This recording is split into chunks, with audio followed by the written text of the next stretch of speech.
Alright, this is a Satsu 5 with Kyle, and we'll be testing the Grylls Ultimate Survival Knife.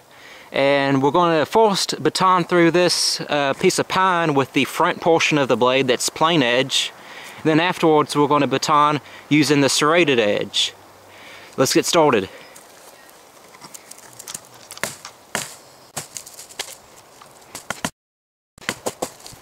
This is pine deadwood that we found on the ground.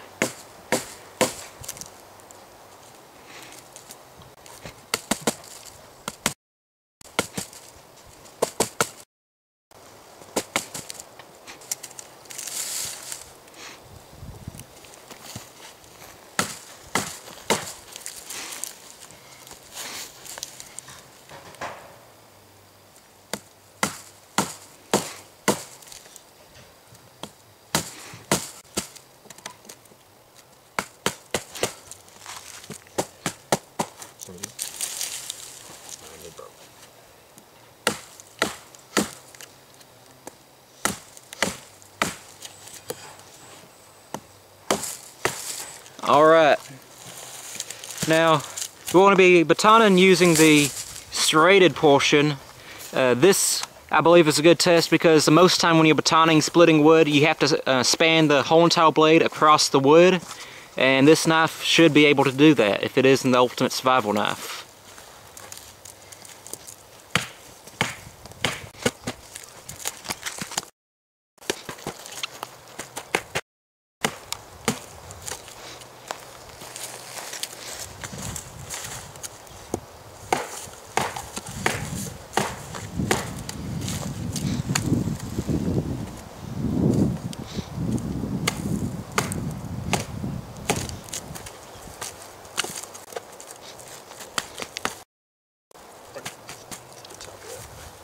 Alright, I'm going to split this.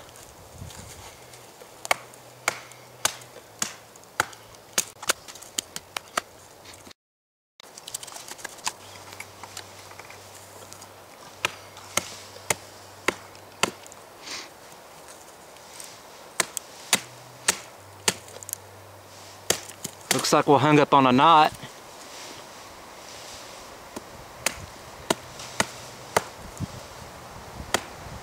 Test of serrations. Yeah, that's what this is for.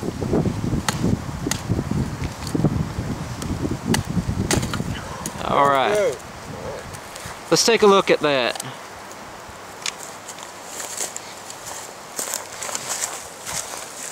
Serrations look like they're holding up pretty well.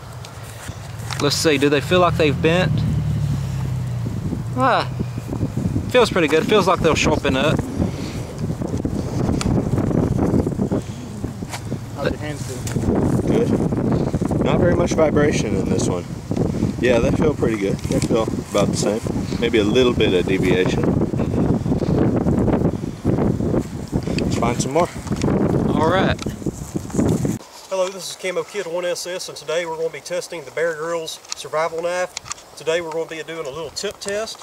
All this is a rotten piece of pine. Normally, we try to avoid using our tip as a pry bar, but we just want to test if this is the ultimate survival knife.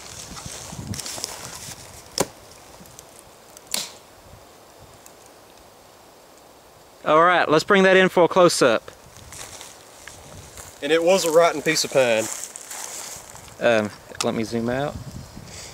There you go, Grylls Ultimate Survival Knife. Maybe not the ultimate survival knife. That's the first time.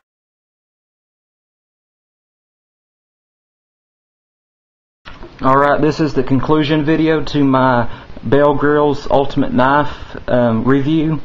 In my overview video, I talked about some of the issues I had with the knife, and I mentioned I wanted to test it out. Well, here recently was able to go to the Blue Lagoon in Huntsville, Texas. It was a dive trip with me and some of my buddies. One of my friends was getting his open water certification, and I was his dive buddy. And when we weren't diving, I was testing out this knife. Now, some of the issues I had with the knife still rang true. I am not a fan of these Velcro retention straps right here. I believe they should be snaps, or maybe a snap and a Velcro combination. I still am not a big fan of this pouch, not because of the information on it. I love the information, but the pouch is extremely too tight. It's difficult to put the survival priorities in and out of the pouch, and it rips on you when you do try to put it in or take it out. It is not full tang, but we hammered with the pommel, and the terrain that we were camping in was very rocky, had a lot of limestone, and we bent about half of our tent stakes trying to hammer them into the ground, but this pommel worked, so I was really happy with that. I also mentioned that I had issues with the blade being partially serrated. It's not my preferred blade style. I'm not a big fan of partial serrations, especially on an outdoors knife, camping knife like this. But we batoned with them, and it batoned pretty well. It was decent. I mean, it wasn't the best batoning knife ever. The tips on the or the points on the serrations aren't quite as pointy as they were from the factory, but you can still sharpen them and still use them. They're still very functional serrations. And by the way, this knife did not come razor sharp from the factory. It was more of just a utility edge. And as you saw in this video, we tested out the tip, and this happened.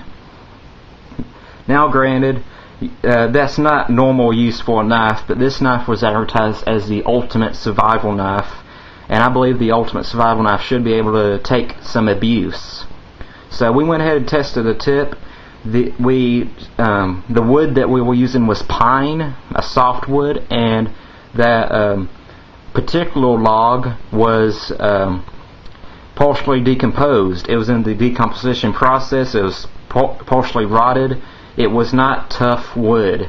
You know, this knife should have been able to take it, in my opinion. Now, I will give the knife this. I'm not going to condemn the knife. You know, I'm not going to say it's just horrible. I will say this. This knife, along with this sheath, would probably be a decent or an alright camp knife for a Boy Scout. If a Boy Scout was going on a backpacking trip, this would be a decent knife for them to use. It has a lot of bells and whistles or features on it, like the pommel, and especially with the sheath, it has the whistle cord end, it has the knife sharpener, it has the file steel, it has the survival priorities and information. So if a Boy Scout were to get lost, he would have very valid information to go by. He would have a way to sharpen his knife, he would have a way to start a file, and I believe in that capacity it would be a good camp knife. Not necessarily the best long-term survival knife, but a camp knife, emergency survival, I think that's where it would shine. But then again, this is not my preferred camp knife or survival knife. You know, it's just has too many things. I have too many issues with it. But I believe it would be a good Boy Scout knife. I believe it would be a good knife for an outdoor novice to carry, for a camp knife, because it does have these features for in case of emergency. You can signal with a file, you can signal with a whistle, you have these ground to air signals and communications, you have survival priorities. I believe those are all good features that a novice or a Boy Scout should have on their person. So I believe, yes, that it would excel in that way. But if you're an avid outdoorsman, I believe you'll be better off picking a different knife. Now I'm going to mention this. At Walmart and Academy, this knife cost $50. And for knife guys who are really into knife collecting, knife using, and all that, $50 isn't necessarily a whole lot of money to spend on a knife. But for your average Joe person, $50 is a good hunk of cash. To me, it's a good hunk of cash. And I'm a knife guy. I enjoy the final knives in life. But $50 is $50. And the tip broke. And I believe there are a lot better choices out there for a lot lower prices. For example, the Frost Mora of Sweden. This is the Mora 2000. It's an excellent bushcraft knife. Has a Scandinavian grind. Very comfortable for prolonged carving. It's a great camp knife, great bushcrafting knife. It comes from the factory laser sharp. I mean laser sharp. Slice paper, shave with it, carve wood. I was carving a spoon with this out of a piece of hardwood, and after I took a little bit too much off of my spoon, I decided to change it to a fork. And then I accidentally took one of the prongs off my fork, so then I just decided to change it, turn it into kindling, and it burnt pretty good in the file. But this was a great knife to carve with, and it was very enjoyable to use. And what does this knife cost? I can't remember exactly how much I paid for it. I want to say it's around $25. And yes, if I were to stab this into a piece of wood and then pry with it, the tip might break. I don't know. I didn't test it. But it's $25, half that of the Bear Grylls Ultimate Survival Knife. So it's a little bit more affordable. In fact, all of Mora's knives, the Clipper series, the Bushcraft series, the 2000, they're all affordable knives. They range anywhere from like $10 to $15 to $30, and they're all great choices for bushcrafting and camping. Another good choice for a camp knife is a very bare bones knife. It is the Cold Steel Bushman. It costs around $20. It gets razor sharp, has a very strong tip with it. It's balanced for throwing, so in a survival situation you can hunt with it. You can put it on a pole and use it as a spear. And this is an extremely tough knife. You can throw with it. You can pretty much pry with it. It's not going to snap on you. At least in my experience, it's not going to snap on you. And it's a great cutter. I've chopped down trees with this knife. Well, batoned through trees.